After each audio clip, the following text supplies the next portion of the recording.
Terima kasih dan masih bersama kami dalam Sapa Indonesia Pagi. Saudara, pasca banjir dan longsor, personil TNI Polri diterjunkan untuk membuka akses jalan dari Tapanuli Selatan menuju Kabupaten Tapanuli Tengah yang tertimbun longsoran. Sejumlah alat berat dikerahkan ke lokasi. Personil TNI Polri mengerahkan 2 alat berat untuk membuka akses jalan yang tertimbun material longsor. Upaya pembersihan lumpur juga dilakukan secara manual. Akibat longsor, arus lalu lintas lumpuh total. Masyarakat diimbau mencari jalur alternatif.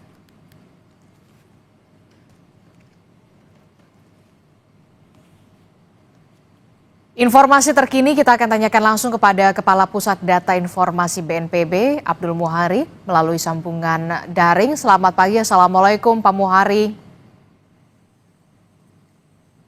Selamat pagi, Waalaikumsalam Mbak Adisti. Ya Pak Muhari, kita ingin update untuk hari ini.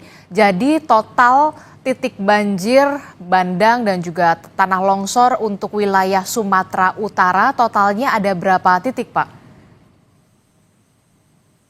Ya, memang dalam 2 hari yang lalu pada fase-fase awal dampak adanya siklon tropis di utara Sumatera itu ada 5 kabupaten kota yang terdampak di Sumatera Utara, khususnya yang bagian kabupaten yang di barisan Bukit Barisan ya, di kawasan Bukit Barisan ada Humanga Sundutan, Tapanuli Utara, Tapanuli Tengah, Tapanuli Selatan dan Sibolga.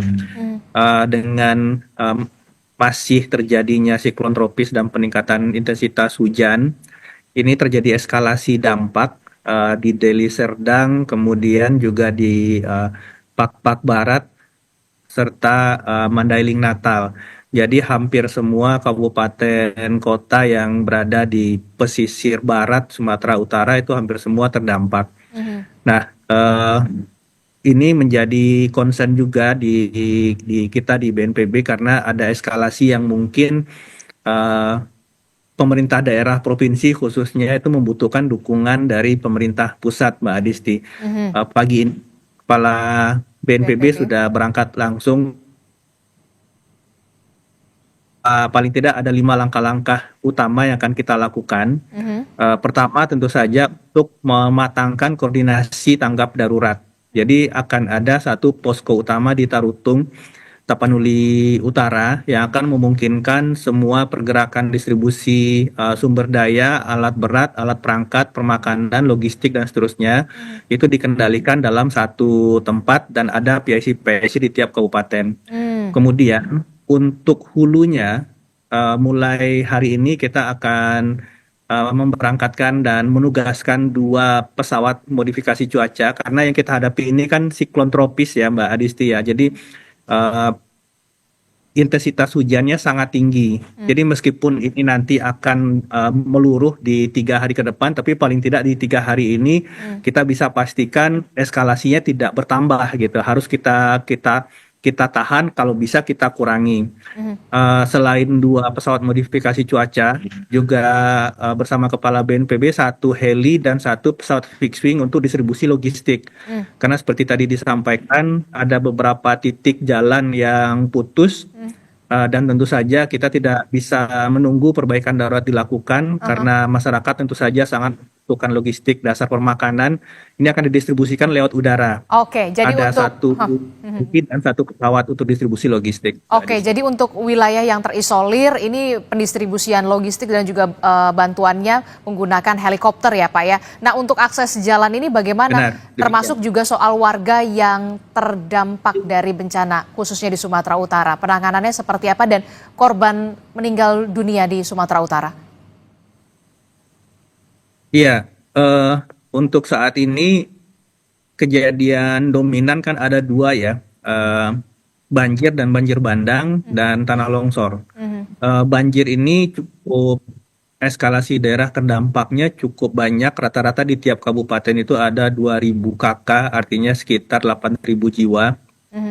Dan ini penanganannya ada beberapa titik pengungsian terpusat yang sudah kita buka bersama pemerintah daerah dan dapur umum mulai akan diaktifkan pagi ini. Tetapi juga ada semua masyarakat terdampak ini kemudian berada di tempat pengungsian terpusat karena titik rendaman dan ketinggian rendaman itu bervariasi. Buat mereka yang memang kedalaman banjir itu membahayakan, bisa Oke. memungkinkan fatalitas, sudah diungsikan ke tempat titik-titik pengungsian. Oke Pak, singkat saja untuk wilayah Aceh, bagaimana? Apakah pemadaman listrik sudah mulai, kita tahu kan kemarin kan sempat ada pemadaman listrik, bagaimana kondisinya sampai saat ini? Singkat saja.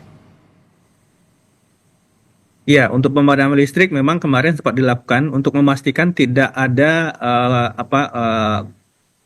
kemungkinan yang menyebabkan bisa menyebabkan masyarakat ada fatalitas karena masih ada masyarakat yang kemarin belum sempat dievakuasi dari rumah masing-masing.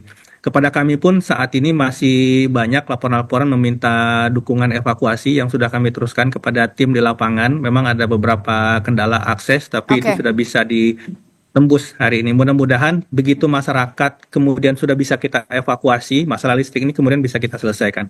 Oke, terima kasih Kepala Pusat Data Informasi BNPB Pak Abdul Muhari telah bergabung bersama kami. Sehat selalu Bapak. Terima kasih. Assalamualaikum, selamat pagi.